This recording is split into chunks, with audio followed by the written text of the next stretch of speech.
Let's go a Viking on Viking Hot Takes.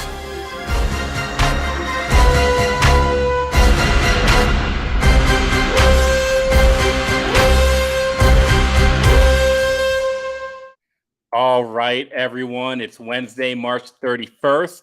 Mike Zimmer held a press conference today, and there's going to be, surprise, a four-way battle for left tackle for Rashad Hill versus Brian O'Neill versus Oli Udoh versus Ezra Cleveland. So I hope Vikings fans are excited for whoever wins that. And I hope you're excited today for Viking Hot Takes, the fast-moving Minnesota Vikings talk show. We've got Luke Braun from Locked On Vikings. We've got me, Flip Mazzi, from Climbing the Pocket. And we've got you, fans, in the comments. So buckle up and let's go.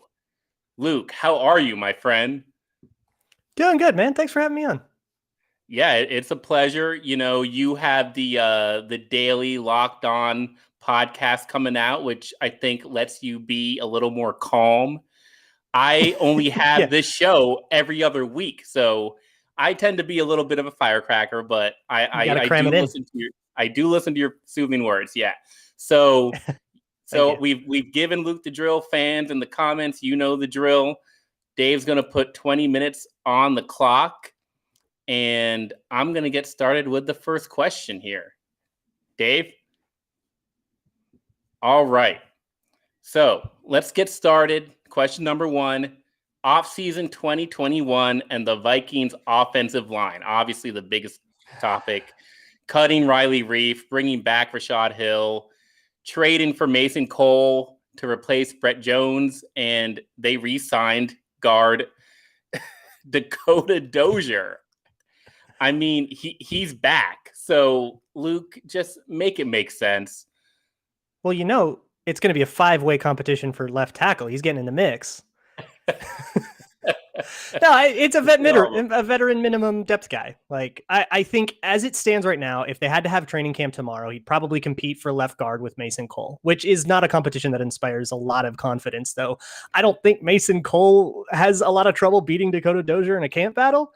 But otherwise, it's an unguaranteed veteran minimum guy. If he doesn't make the team, it didn't cost you a dime. So the fact that it's costless makes it kind of, to me, just like a low octane thing. But he is like a boogeyman. Like, he's public enemy number one, and bringing him back is going to make everybody. I get it. But it just kind of, it feels to me, I treat it the same way as bringing in like Nick Vigil or some random cornerback from the CFL that ran a 4.24 at his pro day 3 years ago. It's like, it's a guy who'll try to make the team. We'll see what happens. Yeah, and so you're specifically saying that you don't see Dozier in the starting role he had last year. Not without injury. Right, without injury. So I think that's my kind of fear is, like, it's week 3, you know, Ezra Cleveland, and like he comes back. But I guess my question for you is, if we assume Dakota Dozier is here to be a backup, is he a good backup? Low end backup, I think. Okay. I'm putting him on the roster bubble part of the way I consider the Vikings roster, which is he's a guy that like could make the team but won't necessarily. And if that guy is plan B, then yeah, no, your group's not good enough.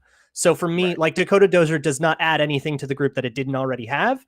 It doesn't take anything away from it. Not another guy that people have to beat to like make the team, which like can only be helpful. But yeah, like, if he's the primary backup, then yeah, that's not good enough for sure. Okay. What's like the maximum amount of games that Dakota Dozier appears in before you start getting worried? If he starts a game that then something, either too many injuries happened or you didn't set up the roster correctly. If he has to come in for 2 snaps in 5 different games, like whatever. Right. Right. But if he starts any games, it's bad. Cool. I think that answers the question, and that's a rational view. So I'll turn it to you for the next question. Yeah. Okay. So let's get irrational. Who is the least rational? I mean, forget cap, forget availability, forget he will or won't come here, anything like that. Play God. Which free agent comes into the Vikings? Yeah, so the fans on the show will know that I'm very offensive minded, and I think that'll be a theme Sure. throughout this show based on what the Vikings have done. So it's not offensive line. There's nothing left there. It's nothing on defense because I always look at offense first. I'm actually a huge fan of this 2021 tight end free agent class. Like, I would welcome Tyler Eifert or bring Michael Okay. Pruitt back with open arms. So, Was he like, free agent? yeah, Michael Pruitt and Tyler Eifert are both free agents. So, like, bring them back with open arms. Put them with Tyler Conklin and Irv Smith, and let's go. My other answer on this, and bear with me, is like, I'm so sick of the Sean Mannion backup quarterback thing. And there's not much else out there, but if you really want to go pie in the sky, it is like a Brett Favre like coaxing Phillip Rivers out of retirement to back up Kirk Cousins. That's the answer I'm looking for. Because then you have competent quarterback play behind Kirk if he gets injured, and even if Cousins stays healthy, you've got like this like sage like quarterback who can help Clint Kubiak with the offensive scheme. He can coach up the younger quarterbacks on the roster. So it's Phillip Rivers in Minnesota. Final answer.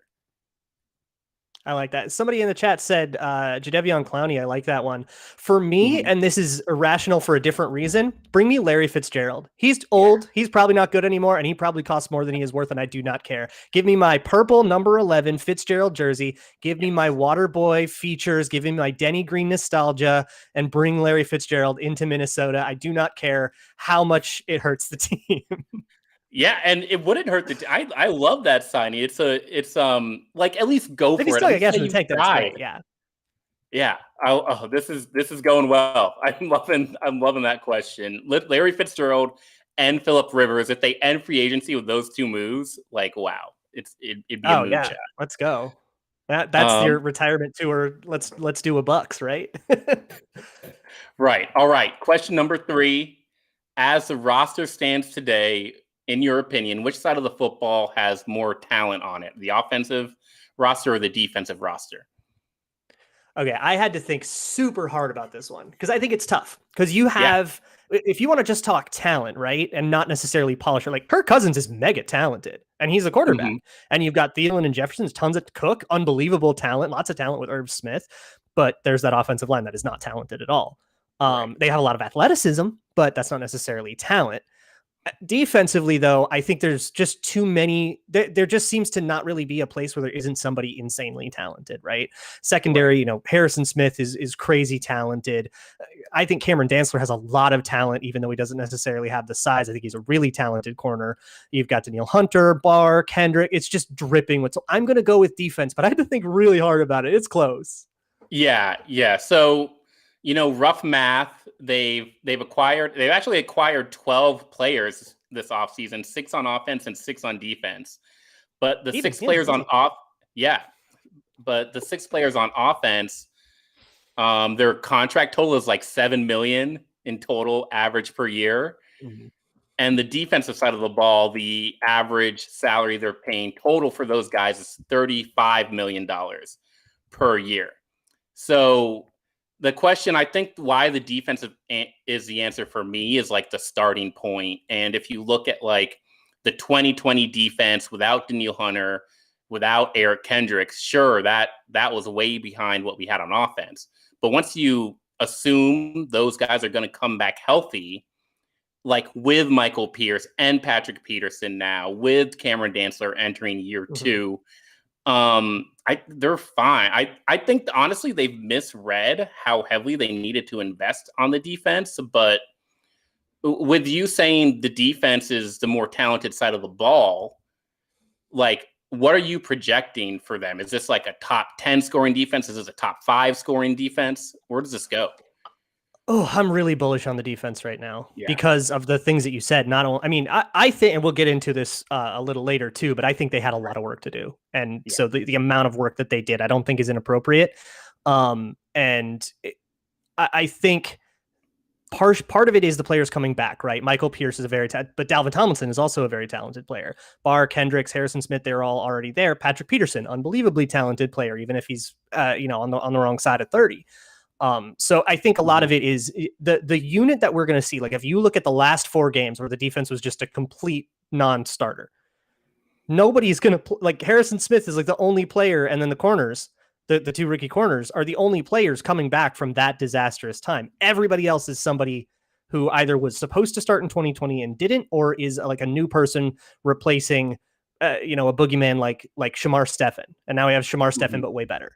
And so I think that this unit can easily get into a top 10 scoring place. I think if I had to bet on an over under like rank wise, I don't know what normal points is or whatever, but if I had to bet on an over under, I would definitely say they would be higher than top 10.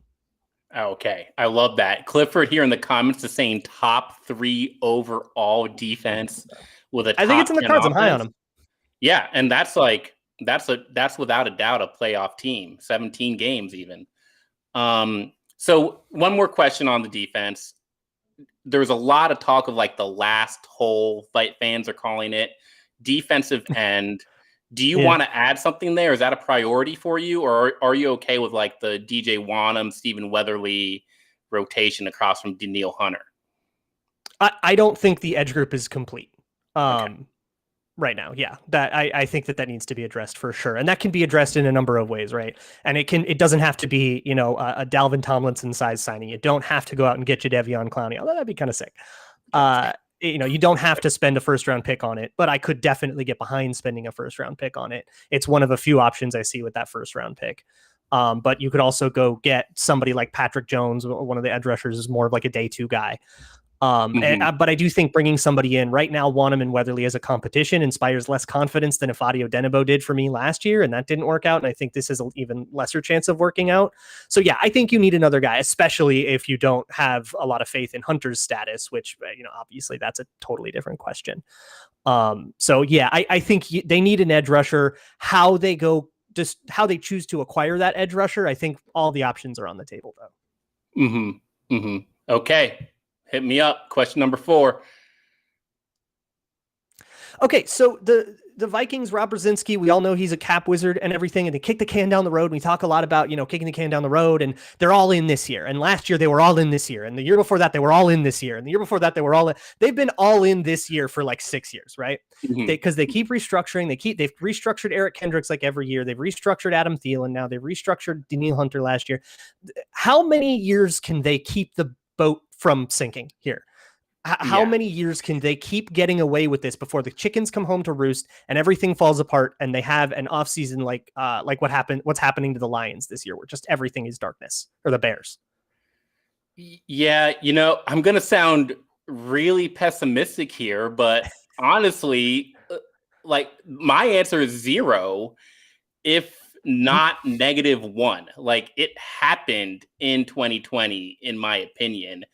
It like 2020 was a lost season, and I think for the sake of perception, the pandemic really helped Mike Zimmer. Like it saved his butt. I mean, look, we're in March now.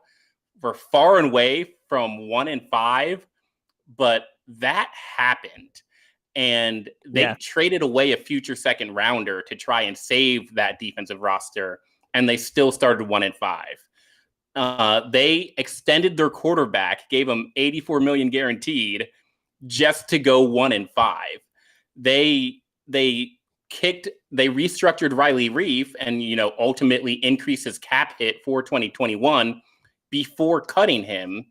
And they went 1-5, didn't even make the playoffs. So if the goal is just to like fill seats, then yeah, they can do this for 2 or 3 more years. But if the goal is to like field a playoff contender and not have to fire your head coach, they are at that right now.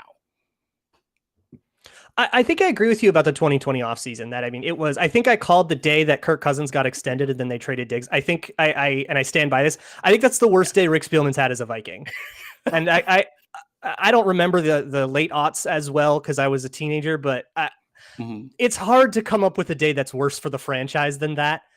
and that was a disaster. A couple of those things weren't exactly cap related, although definitely cap influenced. Right. But I look at teams like the Eagles and the Saints, and the Saints kind of had their moment now that Drew Brees, but the Rams too, and all of the void year shenanigans and all of this stuff. And they are way further up against it than the Vikings are, right? They've got all kinds of dead cap. They've got all kinds of unrestructurable contracts, and they had to kind of go through a lot of pain this offseason, a lot more pain than the Vikings had to go through this offseason, despite being up against the cap as well. I think if the Vikings really, with better results. So one NFC championship and a couple other playoff losses is about the same as the Zimmer Vikings have had since 2017. If you want to look at the Saints, obviously the Eagles had their run, but then kind of a whole bunch of futility after that, a whole bunch of 9-7 nonsense. So I think if you wanted to be like the Eagles and Saints and just push this thing to its limit and just keep this whole thing together, and the Vikings, the way they view Kirk Cousins, they view him as Matt Ryan but 32, and agree or disagree, but that's how they see it. And so if you wanted to keep that together and say, I want to build a team around our version of Matt Ryan, but he's 32, I think you could do that, get away with that for 5 or 6 years before you are incapable of constructing a roster. And I think the problems that prevented them from constructing a roster last year were just errors in team management, not necessarily but we wish we could have gotten a better team, but we just couldn't afford anyone. No, it was errors in team management in terms of they rolled over $4.5 million of cap from 2020, and they refused to give Darquise Dennard $1.5 million. That's just a misplay. That you could have done that. And there are moves like that all over.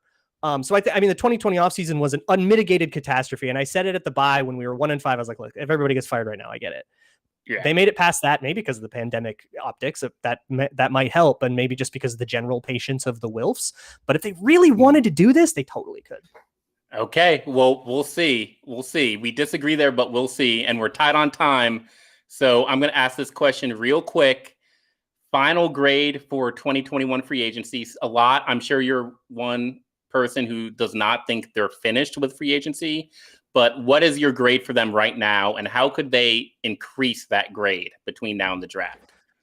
Yeah, so I think they're one move away from being done, and that's an offensive lineman. No idea who it is. Forrest Lamp is like the only name that's been put out there. Could be like anyone else, though. I think if they ended it right now, if the draft were tomorrow and that were it, it's like a C-. They are not ready for the draft yet. They need another offensive lineman. They need, they are currently, I think, missing 3 starters. They're missing an edge rusher starter. They're missing an offensive line starter, and they're missing a skill player starter. And I think that's one too many to go in with the draft. If they do get an offensive lineman, I'm really happy with this free agency, actually. And I give it like a B+, I think. Obviously you wish you got more like a Kevin Zeitler or something. You wish you did more with the offensive line, but they had so many. They needed a corner like nobody's business. They had Josh Metellus starting at safety.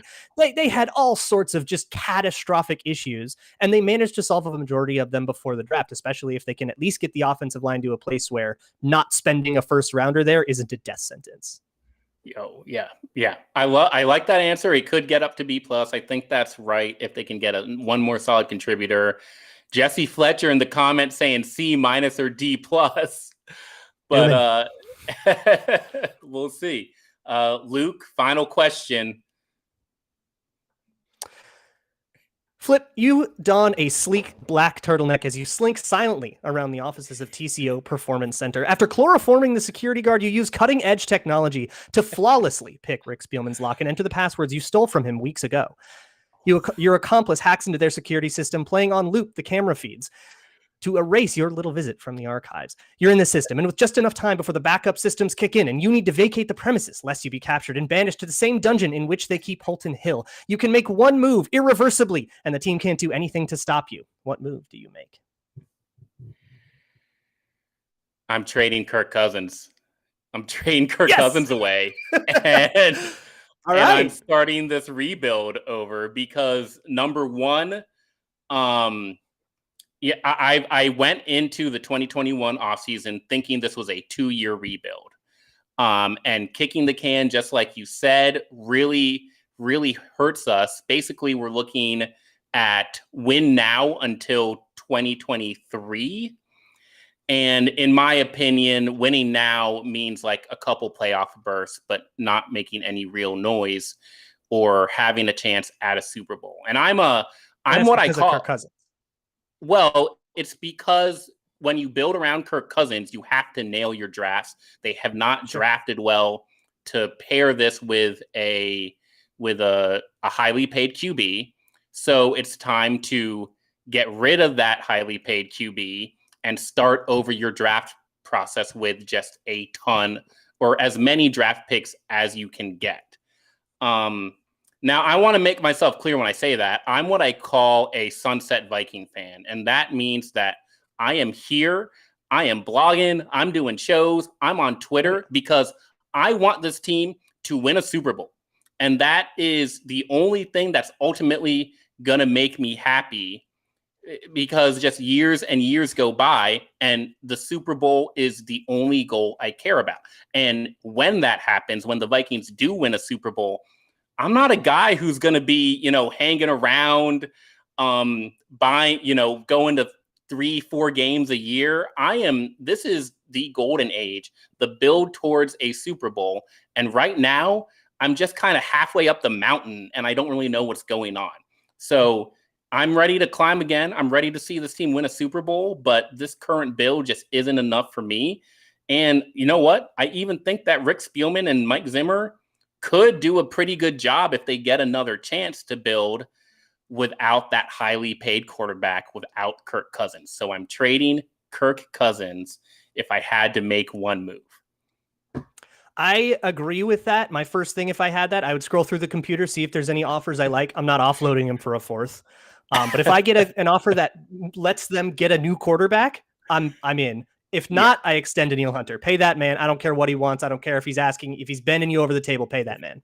Pay that man. Pay to Neil Hunter.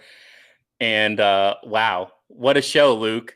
Fast moving. Yeah, that was a good time.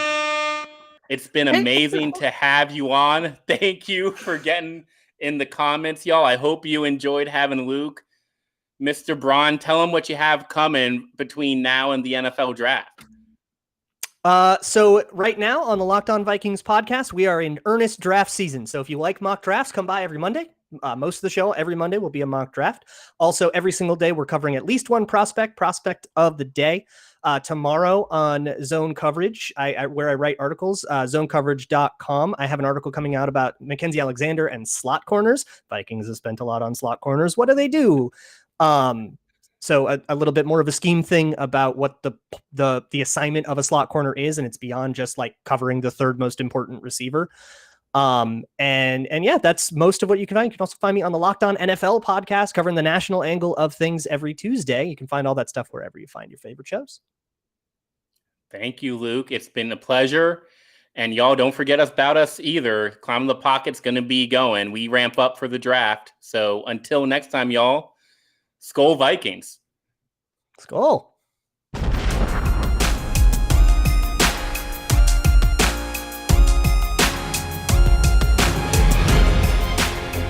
Thank you for watching or listening. As always, if you like, subscribe, and ring the bell for notifications. And if you're listening to the podcast, please rate us on your favorite aggregator. Skol, everybody.